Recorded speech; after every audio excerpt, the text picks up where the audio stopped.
Hey everyone, Ariel Adams here with the Superlative podcast. Please listen to aBlogtoWatch's other podcasts, aBlogtoWatch Weekly, where we talk about the latest watch news and reviews. Today on Superlative, my guest is Sylvain Berneron, founder of Berneron Watches. Sylvain, welcome. Hi, Ariel. Thank you for having me. So longtime listeners will no doubt, hopefully remember that you spent, I don't know what it was, a year or a summer, but there was some time where you kept coming on the aBlogtoWatch Weekly show.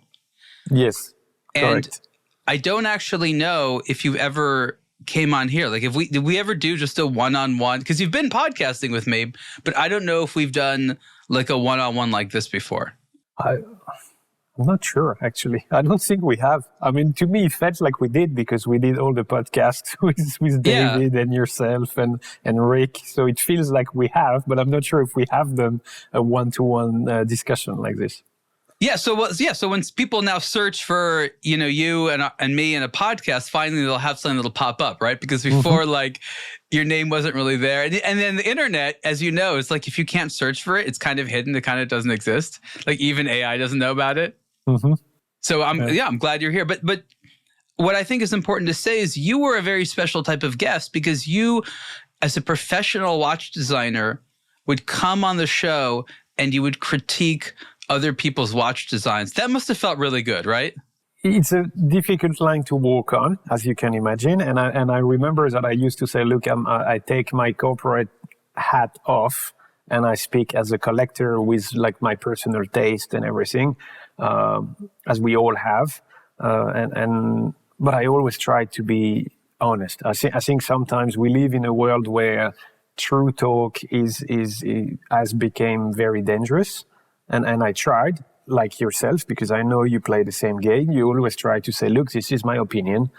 I know you won't please everybody, but nonetheless, you can say it in a respectful manner, and that's fine. And I think as long as we can have that sort of discussion, it is actually a very healthy discussion and much more even pleasant to listen for the audience rather than somebody who loves everything just because he's tied into political issues in the background.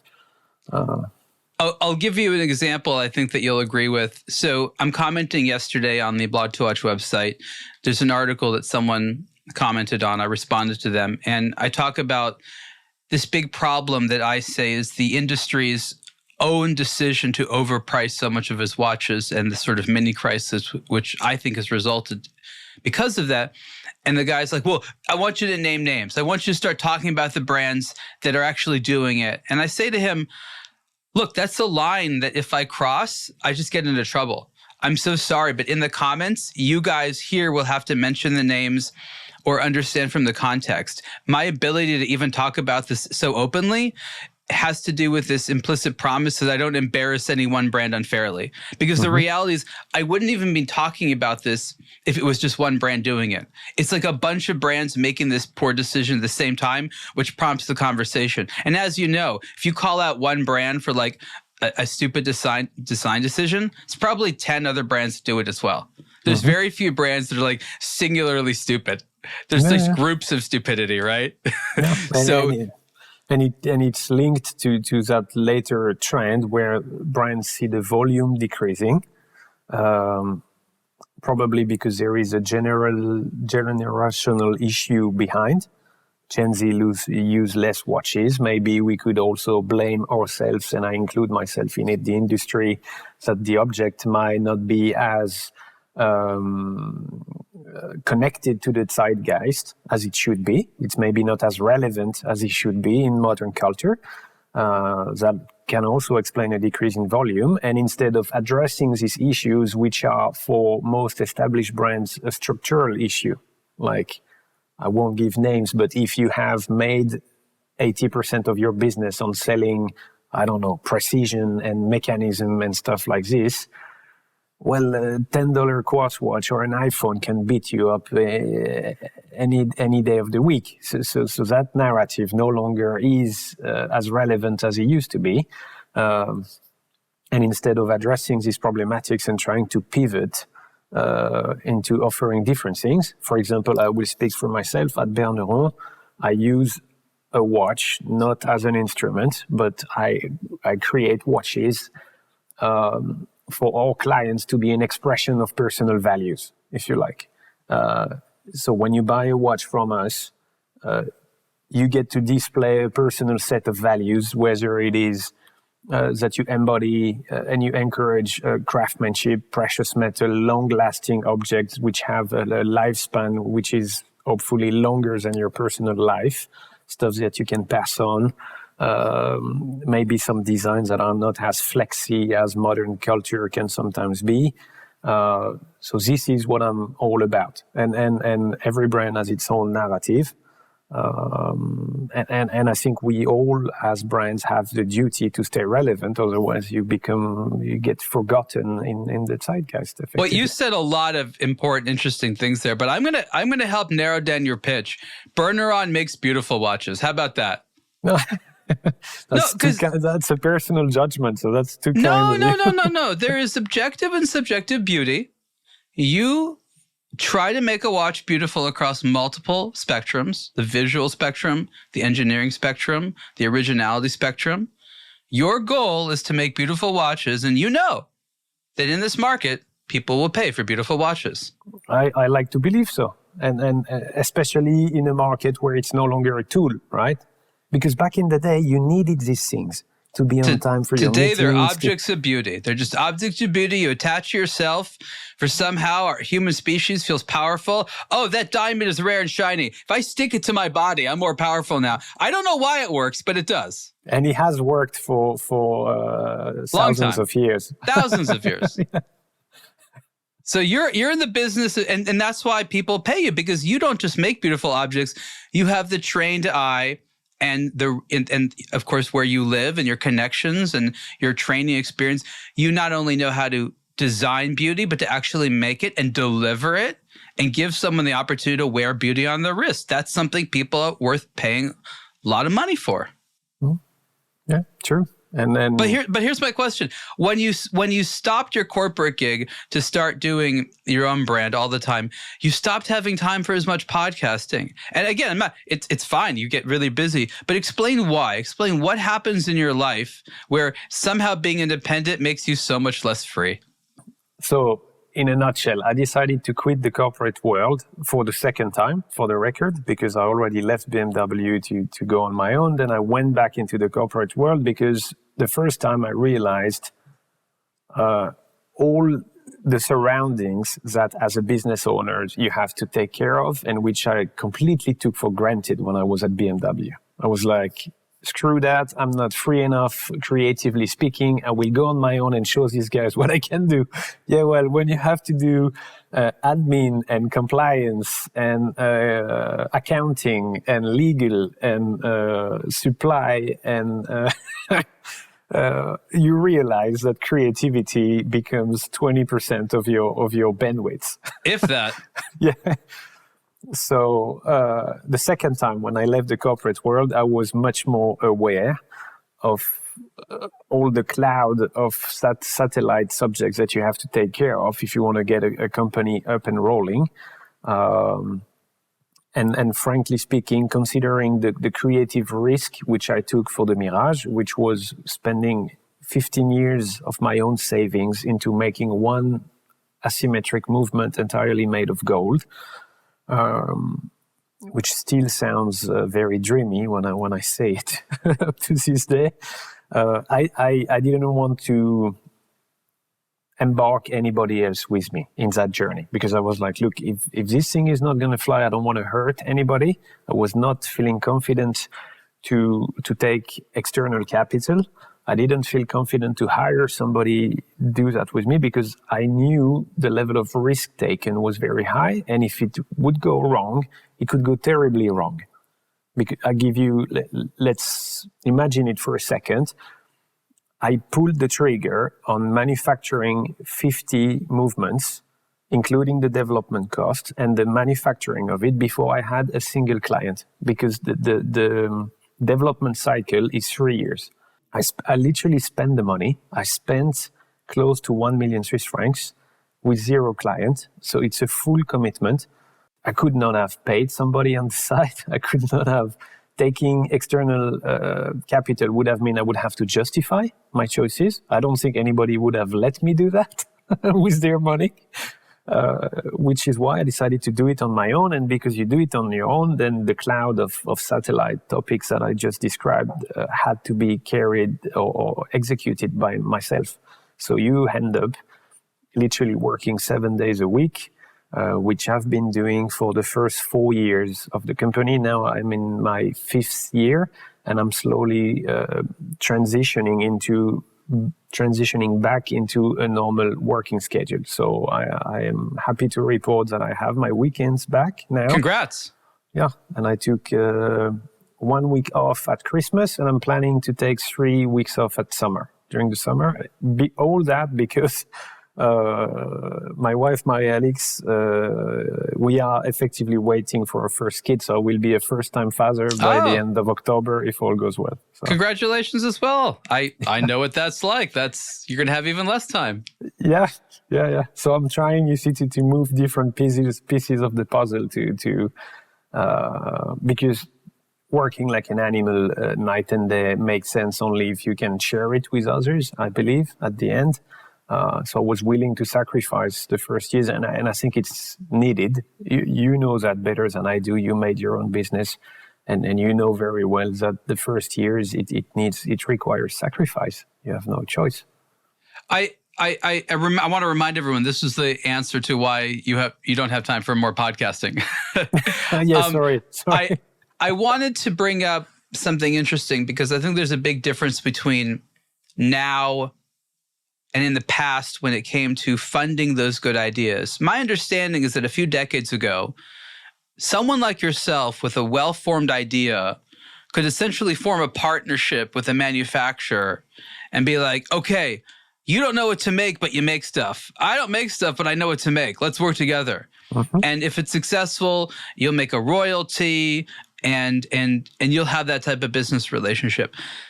You mentioned earlier about justification if you take investor money, which is a sad and I think misguided way of approaching investment in the sort of luxury and jewelry space. But it is a phenomenon. I guess you're right there at the epicenter of everything. Why is it that individuals with good ideas are in such a situation that they have to fund it themselves? What happened to all these people with money from years ago who wanted to help build it, who wanted to help fund the dream, that understood what it was like to build art? Why is everybody trying to be a banker now and saying, well, how am I going to get my 5% back in the first year? What happened exactly? Because I think you'll agree it's a different scenario than it was a few decades ago. Mm-hmm. There is a lack of trust. And also with the time going by, the creative bar became higher and higher to make something significant. It was probably easier to innovate 30 years ago because you had less designs and less watches. Let's not forget, designers of my age, we have to come on top of the work of Rupert Emerson and Gilbert Albert and Gérald Janta. All this work is there, has been put out there, and we have to keep raising the bar all the time to come with new ideas. But you don't have an endless variation of designs and aesthetic combinations that you can come up with that can actually please the market, because this is also, there is what you like and there is what the market and what the current culture might resonate with. And these are two different types. But coming back to your question, creatives like myself are in a tough position, because when you have an idea, a very creative idea, most of the time, the people with the money simply don't see it and they cannot even imagine it. Therefore, they do not believe in it. Only if you see, or only if you can imagine something, you can believe in it. And these guys have no trust anymore. I haven't found anybody who can give me 50 mil, close his eyes, and wait for the results in 5 years. Nobody will let me do that. Absolutely nobody. But they used to. In the past, that was the thing. I'm just curious, what's changed in the world? Because there are people with huge amounts of disposable income. There are plenty of people who like watches who as you basically said, could give a huge amount of money and really not have to ask any questions for several years. Yet when it goes from being a watch lover to a watch investor, their whole personality changes like right away. Mm-hmm. Mm-hmm. They're like all open-minded and they're like, Sylvain, show me what I didn't know I loved. And then they're like, wait, show me where the graphs, where the numbers, show me the promises, show me how you're going to bleed yourself to death if I don't get what I want by the time that I say I want it. And you're like, whoa, what happened? Who's this new person I'm talking to? Yeah. And I've been there, I've done it as a creative to end up in a position where you have to do a lot of reporting. You have to almost guarantee upfront that this thing will be a hit. This is just not how it works. I'm sorry. And any artistic endeavor, by definition, whether you sing, you dance, or you draw, or whatever, is the personal endangerment of coming out with something and putting it out there. The result is not up to me, and it's not up to any artist. The result is up to the audience. But the true value is the personal endangerment of doing it. That's the value. But that, to a banker, sounds like professional suicide, effectively. I see another element to it.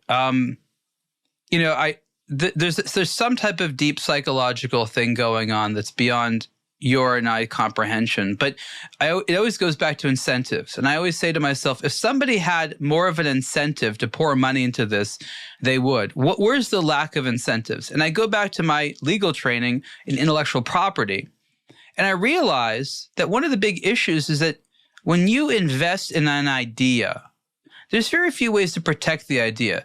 Oftentimes that man or woman that funded the idea doesn't get a lot of protection. It gets quite feisty anytime money starts to be made. So I think that if people felt that they had more ownership of the concept or had more control if it was successful, they'd be more okay with the type of risk. It sort of seems like they're going to lose either way, but they might as well have the bailout, meaning they feel like you won't need them for the long term. So I'm not saying there's any fault on behalf of the person asking for the money, but I feel that when people have a different incentive to go ahead and invest, they will. And I'm trying to find out what needs to change. I think more people should. There's something needs to change. I can give you one proposal to that. When you say if people clearly see an incentive, then they will invest. I will tell you who are the investors that a company like mine desperately need, and it's raw talent. I don't need money, I need talent. And in my company, I have now hired 12 people, and each and every one of them, after 3 years of being in the company, has access to the capital and to the dividends of the business. So I can guarantee you that it works because nobody is clocking their time in this company. Everybody goes in holidays how long they want and when they want. I don't care. But in the beginning of the year, we set, we regulate a set of objectives. If you want, we define a set of objectives. We all agree on that. And everybody chooses the path that he or she wants to achieve that. So I give maximum flexibility, maximum trust. I am extremely selective on the hiring process because I'm very much aware that this formula doesn't work for everybody. You need to have highly dedicated and motivated people because otherwise that lack of frame can also be highly People need structure. Most people need structure. Not everyone. Yeah. So, but at the end of the day, I don't even need to explain the incentive. I talk to my guys, I'm like, look, if we want to slow down, we can slow down, but just don't ask me for a ton of money at the end of the year because there won't be any, right? So, and all of a sudden, it's the ultimate responsibility. People work hard because they want to be rewarded equally. There is no whipping people and no benefit for them, which is, so my investors, and I have this discussion now sometimes here in the office, I have some people coming and say, look, I'd like to be a collector, but can I be an investor as well, etc. And I say, sure, if you want to be an investor of Berneron SA, the company, you have to work with us. And they go like, oh, no, I'm not interested. So it sounds like you have a very interesting structure behind the scenes that's different. What else can you tell me about how the business side of Berneron is also unique? Yes. So as you said, I try to be extremely courageous and disruptive on the product side, but I try to be equally disruptive on the structure of the business. The three main characteristics which I believe make us different from the market, the watch market. First, on the supply, 100% of my components are manufactured within a radius of 50 kilometers around the headquarters. Interesting. And if that's 60, I simply say no. I had massive arguments with people telling me, oh, that's unfair competitive advantage. You can't do that. I will send my lawyers. My price is better, blah, blah, blah. I'm like, I don't care. I don't care one bit. I've had quotations which were, in some extent, sometimes 4 times, 5 times lower, right, in Asia for the same component. And they promise me it's the same quality. And I'm like, I don't doubt the quality made in China. I'm sure you have the same machines, the same trained people. It's fine. It's a matter of personal convictions, right? For the generations, I'm about to be a dad. I don't want my kids to live in a world where we ship the bananas from one side of the planet to the other.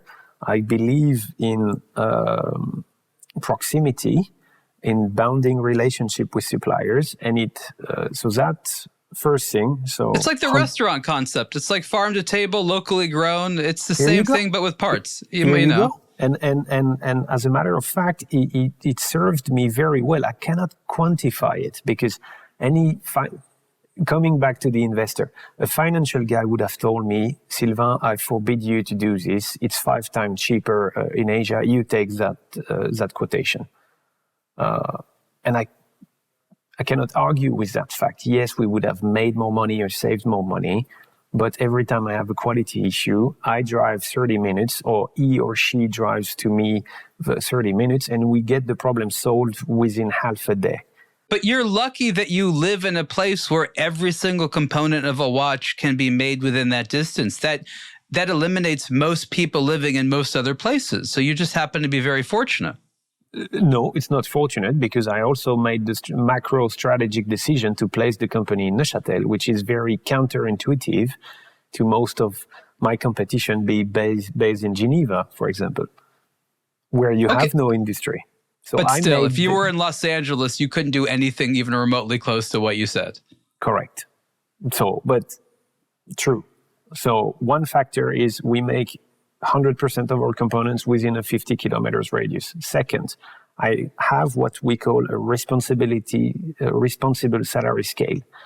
What that means is there is a split of a multiplier of 3 between the lowest and the highest salary in the company. So I make 3 times what the youngest guy in the company makes. And he knows that I can only make 3 times what he makes. And that multiplier guarantees also, because we all have a shit day at work, right? I will speak for myself, won't give names again.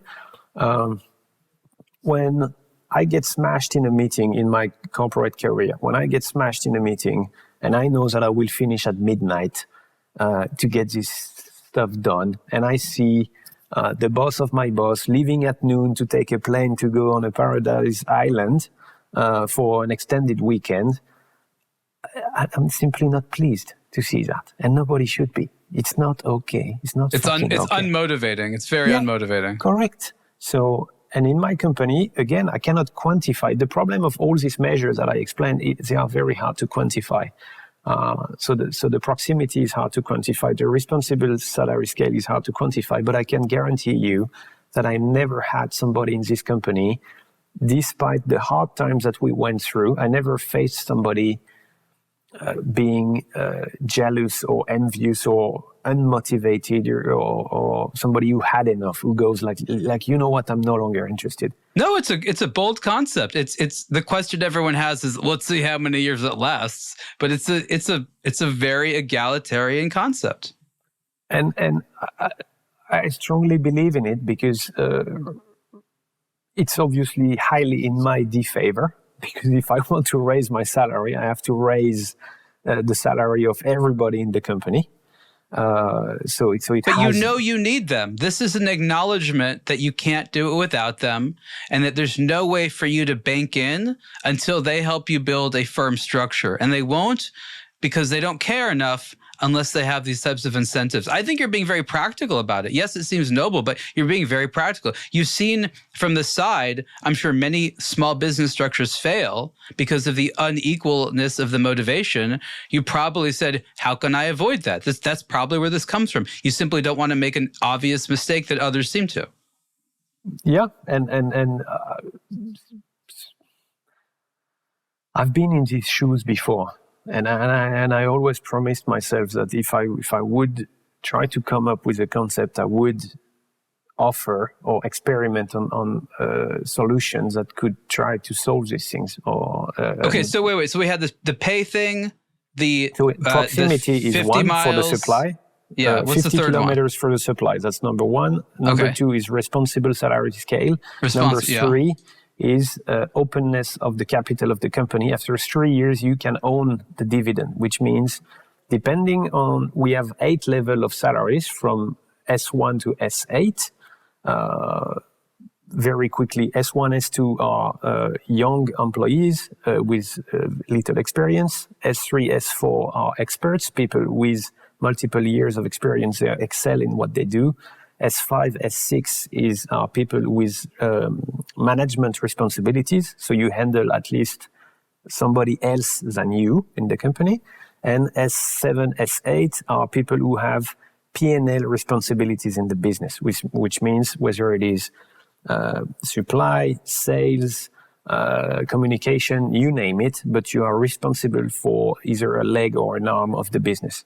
And then these are not the fun jobs, as I used to say, because if your phone rings on whatever day of the week, you have to be there because the business needs you. So, and these people also have to take their holidays when the business or the markets permits it. So that's also a different game. So this is very thought out. Did you come up with the structure? Did you borrow this? Where did these ideas come from? Obviously, there's elements of this in other European corporate environments, but where did you come up with the structure? I came up with it, so this structure is mine, but it's heavily inspired from the working structures that I experienced at BMW, where you had different colors of badges depending on how long you've been in the business and how high is your level of responsibilities. They had letters, for example, at BMW would go from A to G, if I'm not mistaken. And just the letter before your employee number would say a lot about your ranking in the business. Yeah. No, so it's interesting that you adopted all these little interesting things. And it's funny how these elements that are part of really big companies can be surprisingly relevant to the workings of a small team. It doesn't always seem obvious, but there's a lot to learn from what those big companies do, right? Yes, indeed. There is a lot to learn in both sides, in what works and what doesn't.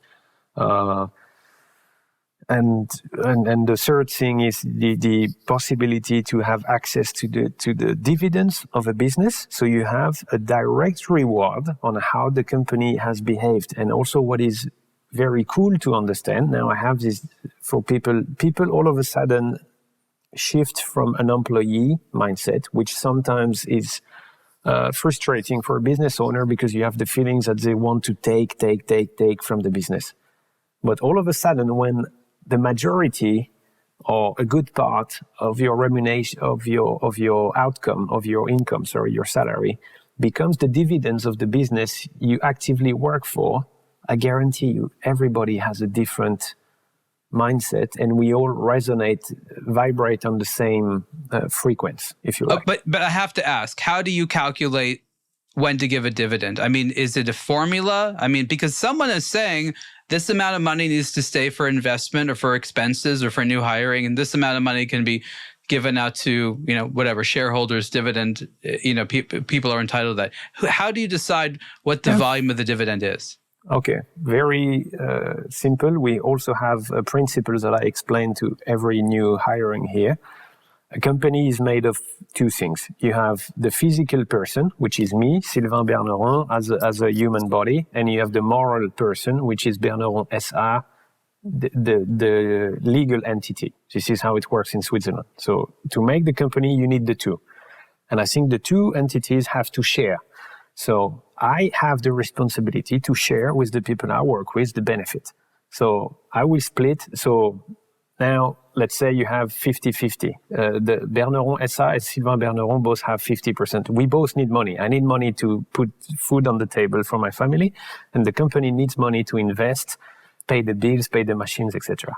So Berneron SA 50%, Sylvain Berneron 50%. I have the duty to share. So I will share my 50% with others. And Berneron SA will also share. So I have the plan, and it's already written in the legal paperwork that by 2030, we have the duty to make a foundation so that Berneron SA will also dilute some of the capitalization he has in order to help others.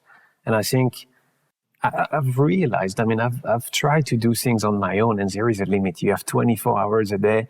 And trust me, I am somebody organized and highly motivated. I've tried to stretch the model until you sleep 3-4 hours per night maximum. There is an end to it. I've done working weeks over 120 hours, like massive stuff where you barely sleep, and I was doing 30-minute naps during the day, right? Not even sleeping anymore. I've been there. I know what that's like. Yep. There is an end to it. It's not possible to achieve an endless... You burn out like a candle. Yeah. You burn out. It's very simple. Exactly. So respect for you for having gone to that extent, because few people do. And you quickly realize that if you want to achieve something bigger than yourself, you need to, as you said earlier in the discussion, bring the conditions and find the mechanism from a legal and a financial standpoint so that it works. And you can add people to that mechanism and everybody understand how it works. So there is a clear method. Depending on your salary, if you are S1 or S8, you have access to a proportional amount of dividends in the company. It depends on your ranking. It's not if I like you or if you can spend more. And also, I don't ask people to inject money in the company because the price of these actions are actually locked at the entry and at the exit. Because what I don't want is what happens in every other company. You come first week of the history of the company, you inject $1,000, then you leave, and in 30 years it's worth 10 millions. And the young watchmaker who comes after 20 years of the business can't even access to the capital of the company because a tiny percent would cost an absolute fortune. So the way we've done that, and I have a tax deal, an official tax deal with the canton of Neuchâtel. So I went to talk to the administration and I said, I want to guarantee that the capital of my business stays, what is the opposite of waterproof? Like stays, we call it perméable in French. Permeable. So yeah, permeable, correct. So the capital stays permeable at all times, right? And what you get is the dividends. So effectively, I give you an example. A young watchmaker who comes in the business after 3 years, it will cost him around 5,000 Swiss francs to inject in the business. The company can give him that money, which we will pay back on the first dividends. And then he makes more money. So you don't have anything to pay. You recover the benefits of your own work. But if you leave, I give you your 5,000 back, and there is no more. And the dividends are a condition of your presence in the business. There is no external investment allowed, which is why I had to decline mountains of money. And when I say mountains, I'm talking hundreds of millions. Wow. Massive stuff combined. Let me just pause here and say that if the watch designer has gone so far as to structure in detail a functional system for employee incentives, you can probably trust their watches, right? Like there's a legitimacy concern when it comes to an independent watchmaker, because as we know, it's not that hard to come up with some cool concept, but to have a watch that is combined by, thoughtful designed to prevent defects and a company that's designed to last. I mean, you go to the Berneron website, you have a statement where your goal is to make 600 watches a year by 2035, right? Like you still have a several year order book. You don't even know what the world's going to be like then, but you're planning that far out. If there's something to be said about the values of Swiss watchmaking, it's this. It's this sort of fanatical desire to try to plan into the future, anticipate problems. That's what you want in someone designing a watch movement, the anticipation of problems. I mean, I am flattering you, but also I'm pointing out a very real value that I think you want in someone designing a high-end timepiece. Yeah, and the reason behind it is also very practical.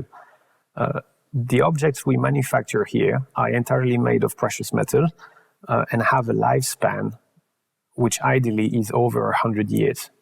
So every decision we take here when we make a product, I always challenge my guys and I say, we can assemble it, fine. Can we disassemble it? Can we refurbish the components? Can we easily replace? Please limit the proliferation of components, etc., etc. It is a very strategic thinking behind the conception of a watch to not overstress the supply chain and the business for no reason. Like making new jewels and new springs and new screws is just a flattering ego thing. It doesn't help the watch itself. And if you break your fancy little jewels that you ask to make in 2025, in 50 years, how are you going to replace that?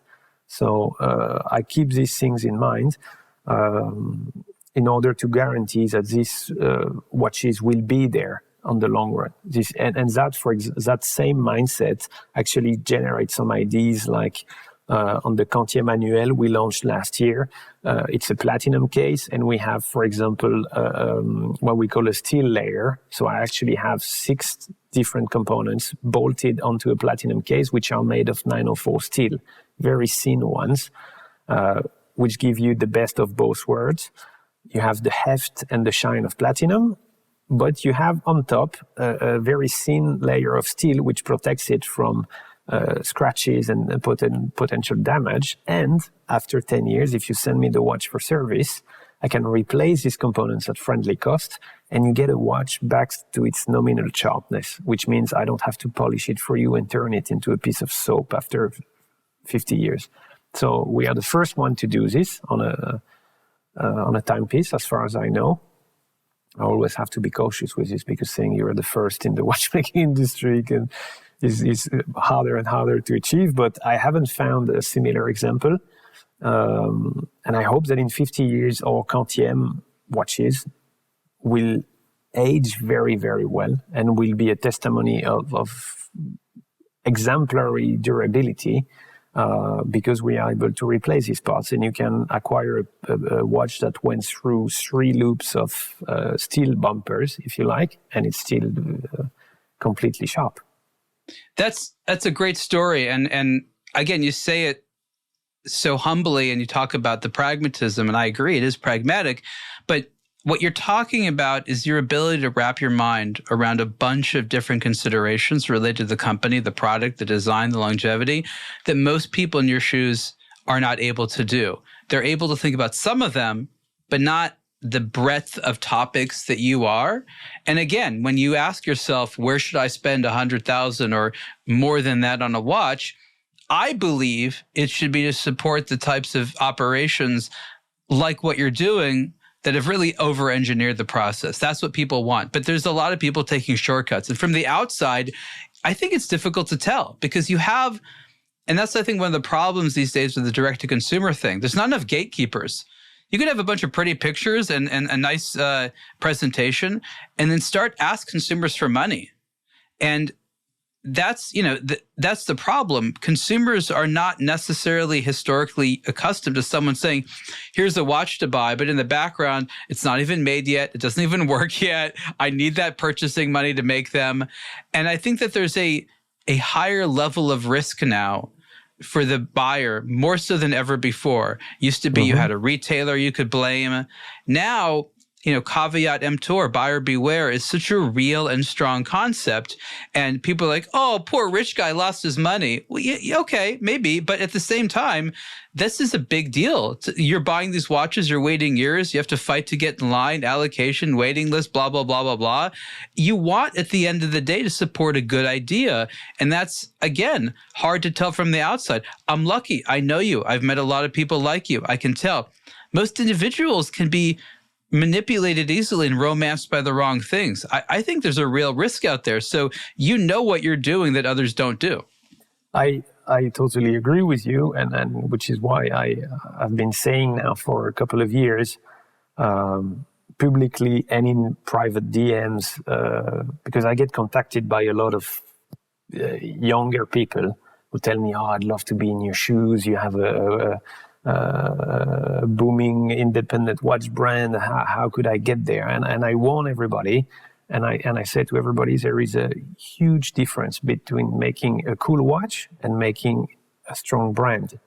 The gap between the two is abyssal, because making a cool watch requires money, time, and you to pack your ideas into one cool product. It's already hard to do. But I like to believe most organized people can achieve that. Making a strong brand on the long run is completely different, because you need workforce, you need structure, you need a building, you need stock, you need partners, you need a reputation, you need after sales, you need all these nasty little things that no one wants to think about in the first place. Even logistics, for example. Like how your watch is moved from A to B and under which circumstances, and are you willing to take shortcuts or not, etc., etc. And all these are massive costs that you never think about. You never think about these things. And I'm of a quite pessimistic nature when it comes to business. I try to overprotect things.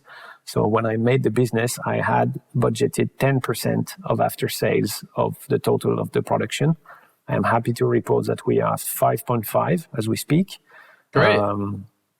which is, I guess, better to have it this way than the other way around, I guess. But I can't give names, but I've seen younger brands where you launch something and the return rate in after sales is over 100%. It's like 130, which means every watch comes back at multiple least times. once. Yeah. Yes. Let's talk about the first watch that came from the Berneron brand. It's a few years now. I don't remember, but the Mirage, and you have a few different versions of it. And then, of course, the second watch is the Quantième, the perpetual calendar. But let's talk about the Mirage. The watches are very different in many ways. They're not trying to be the same. The Mirage is an art watch. You need to sort of look at it. It's sort of, I guess some people will call it your dolly watch because there's sort of a blurred element to it. I think it's quite interesting what you did. Talk about why you wanted to lead with this. It ended up being very successful for you, but you started with this idea. You had passion for the idea. You believed in the idea. Explain where did you develop the confidence when you had this idea and you're like, this is it. This is what I'm going to put my time and money behind. You can flash forward. Yes, you were successful, but as you said, most aren't. What led you to believe as an intelligent person that this was an idea to back?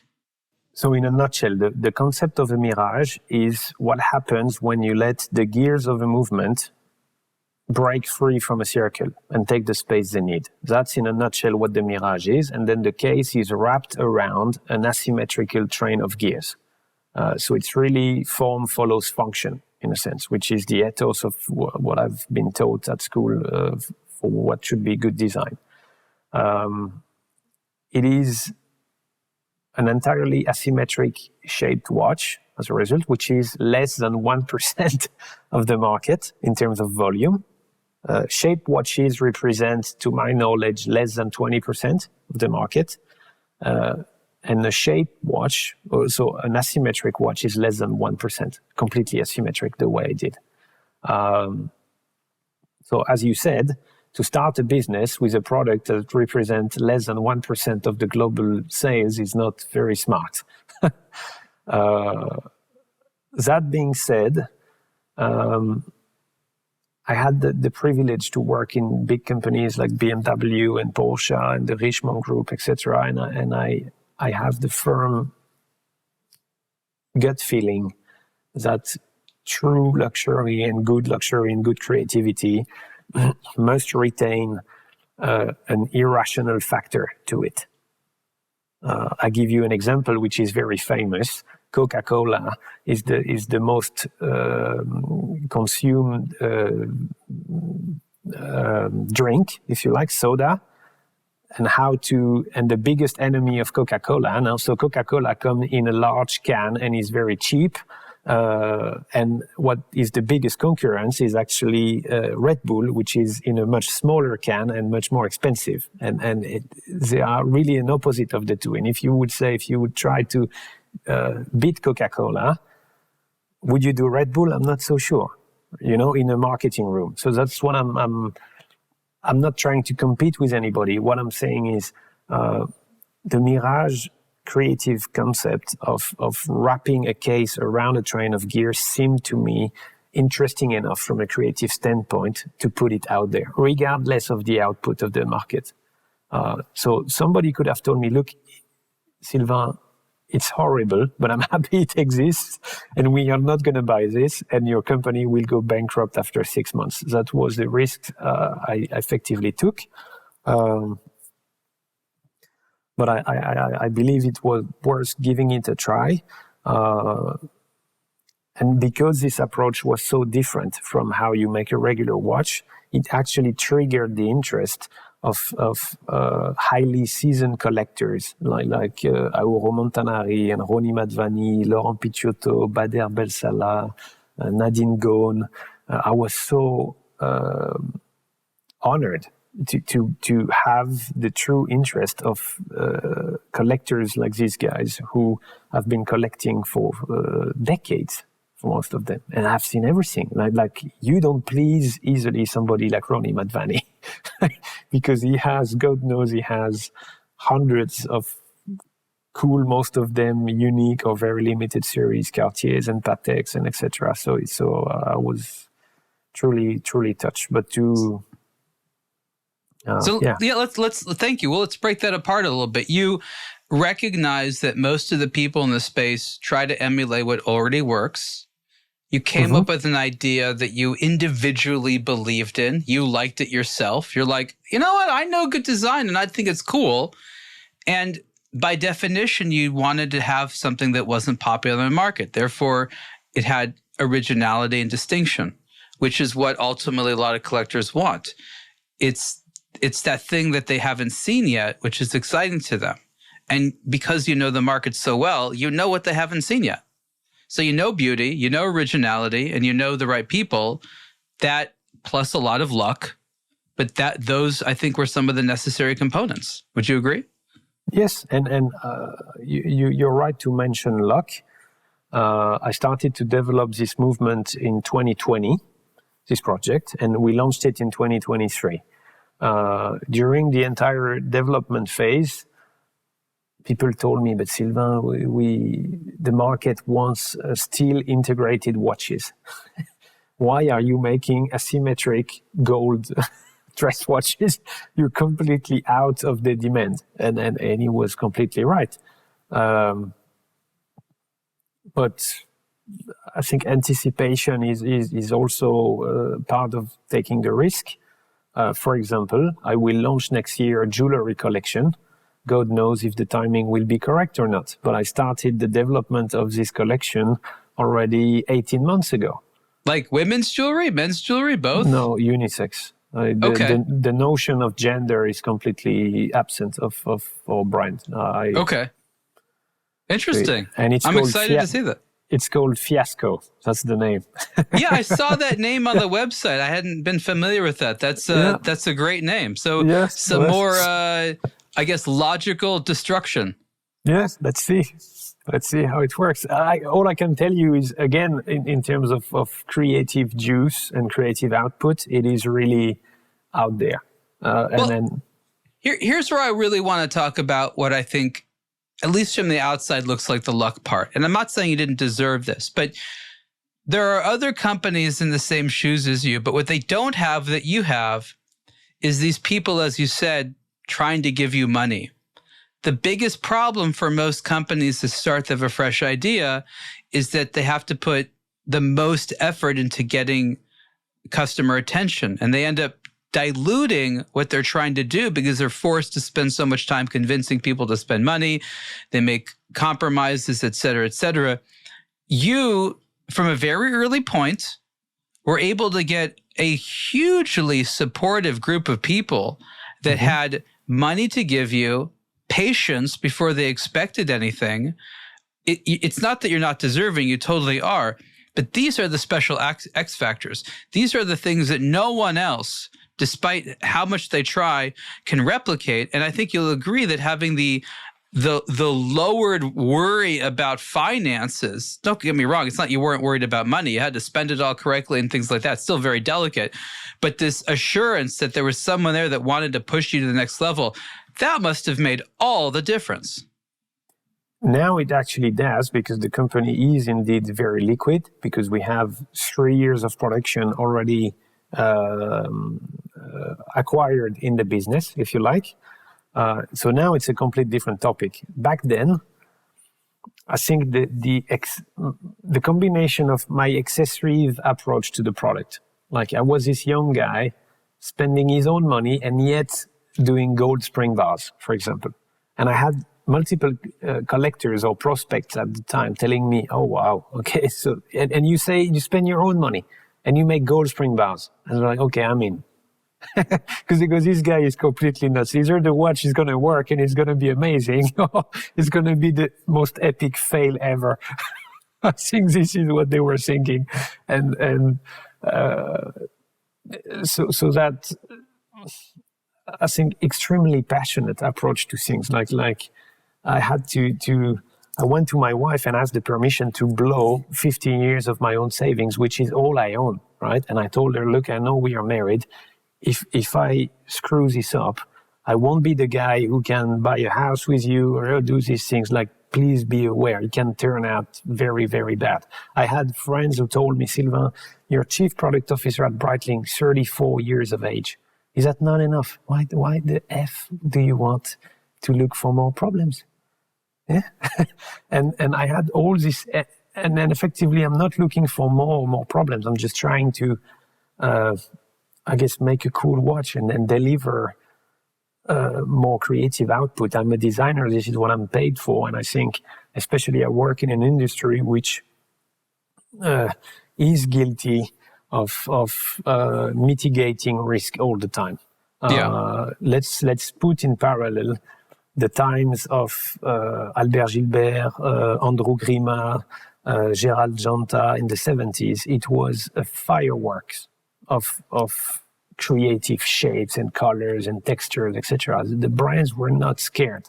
It was like high fashion, or the discipline was heavily linked to culture, and it was vibrating in synchronization with culture. And I think my generation of designers in the watchmaking space has the duty to reconnect the market with the current zeitgeist, I guess. I mean, so it's just a matter of connecting the factories to the creativity. The factories are afraid to do stuff. All they want to do is be conservative and, protect their time. They have to be experimental. And back in the 70s, what they didn't have was projections and digital models and AI and all these reasons to say no. They just had less reasons to say no. They didn't have any more reasons to say yes. They just had less reasons to say no. Mm-hmm. And I believe in this trend of just ignoring all these reports and forecasts and people telling you stuff like that. Pretend like none of that exists. Pretend like you don't know what people want next. And as you said, your goal is just to make something cool. Yeah. And then the problem is with somebody like you who is highly tuned with his creative side, it's easy to have the discussion. But when you talk to a supplier, he goes like, yeah, okay, all right, you want to make an asymmetric gold component. I don't know you. You haven't sold any watch yet. And I personally believe it's ugly and you will go bankrupt. So either I won't do your part, or if I do it, you have to pay 100% now, and I will deliver next year when I have time to do it. Well, it's a fun, but why do they even have an opinion? That's where the snootiness comes in. Because don't have an opinion. You know, they can have it. I don't know. You know what I mean? Because it's their company, and they have to allocate the time of their machines and their employee, and they have to bet on their clients because they have too many clients. It's not like they are starving for work. The good people, the good suppliers here, people are queuing at their door to do some stuff. Okay, this leads me into a question I want to make sure we have time for. This is perfect segue, because you're talking about how the supplier cannot say yes to everyone that goes to them that wants to order parts, and they have to use some criteria to make a selection. So yes, maybe they make the wrong selection, maybe they're too conservative, but ultimately it comes from the fact where they can't say yes to every order. Let's take that for you. There is an interesting situation that is really been sort of amplified over the last 6 or 7 years about brands who cannot satisfy the demand, whether it's a Rolex situation where there's certain models, or an independent that every model they make is just in high demand. The question is, you have all these systems. That's great. What is your system for taking in a new order? If you can't fulfill the order right away, how do you know when to say yes to someone, when to say no to someone? How do you create a fair wait list? How do you properly manage more demand than you can satisfy right now? What is the Sylvain approach to all this? Okay, so very pragmatic answer again. As we speak, we have on average 25x demand. So for every watch we produce, we have 25 single requests. Great. Which is super uncommon. But imagine if Breitling had that. Yes. Let's see. But it's also due to the fact that we make so little. To give you an idea, the total output of my company this year in 2020, will be 168 watches splitted across 7 references.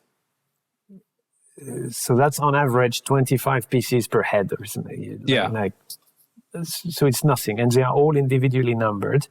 And we are highly transparent. You can go on my website. We have an archive section where you can see each watch by reference, which has been produced by my company every year. Cool. I think we are also the only brand, to my knowledge, young indie at least, who does that. But to answer your question, how do you handle more demand? I have preconceived and pre-planned the increase of production for the years to come. I already know how many watches I will make next year, the year after, and the year after that.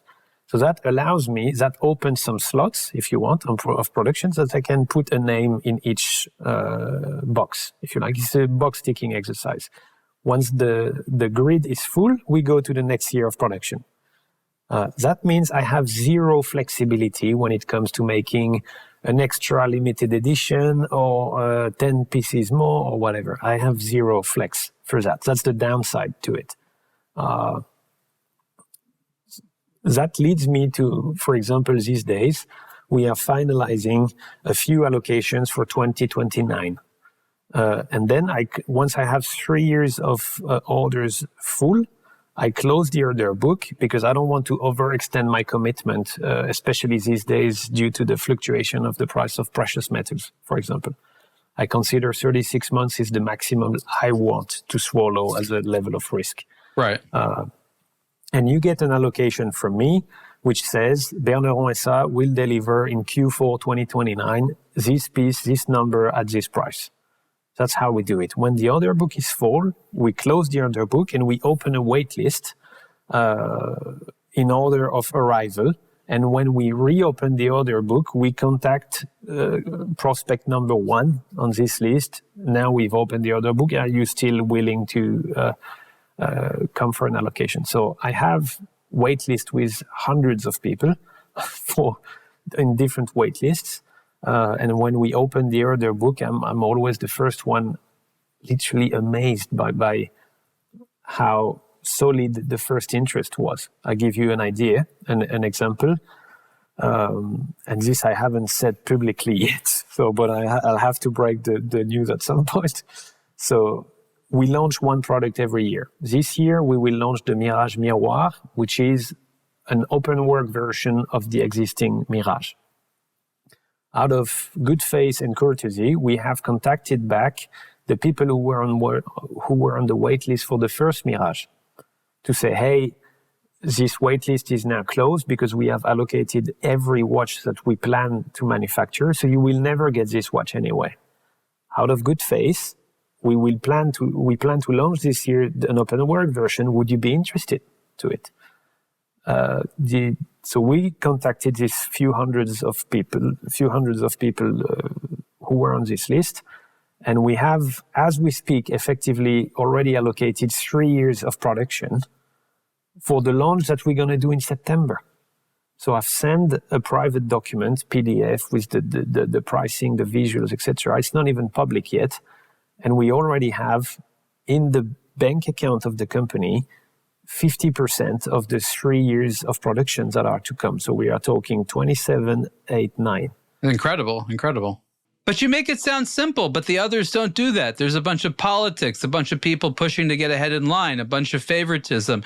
I mean, you make it sound so matter of fact until you recognize that what you do is not represented in most other companies.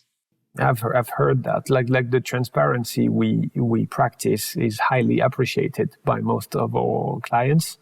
It is not easy to do it because I can tell you every single week I have somebody who comes, either super famous, either super powerful, who comes to us and say, look, the wait list is for normal human beings, like between you and I, can I get my watch like next week or next month or something? And I will pay whatever. Money is no object. Let's just make it happen. And we have these very hard discussions, and it is sometimes exhausting, I can tell you, to try to politely say no and explain. And because we haven't broke our own rules yet, we can stick to them. This is also one thing. Once you've said yes to one person, you're done. You're literally done. If you made one unique dial, one blah, blah, blah, then how do you explain to your other customers that you haven't done it? And I'm happy to report, I haven't done a limited edition. I haven't done a unique piece. I haven't done any of that. Zero. Absolutely zero. Which I believe protects the regular pieces, if you like. No, that's great. That's a great place to end right here because we're a bit over time. But I think the operative lesson that I feel is right there is discipline. You make your own rules and you follow them, and that's at the core what you want a watch brand to do. And you're just sort of exercising those values, those principles that you have. And for better or worse, obviously there's some exhaustive conversations that's worked out for you. And it's also given the ability to plan so far ahead. You're planned further out than most watch brands your size survive, right? So you've already beaten it on paper even, right? Not just in execution. So that's fantastic. I encourage anyone who doesn't already know about the beautiful work of Berneron to visit the website, berneron.ch. Sylvain, we'll have to have you back very soon. Thank you so much. Thank you so much, Ariel, for your time. I wish you a lovely night, and I hope to see you soon again.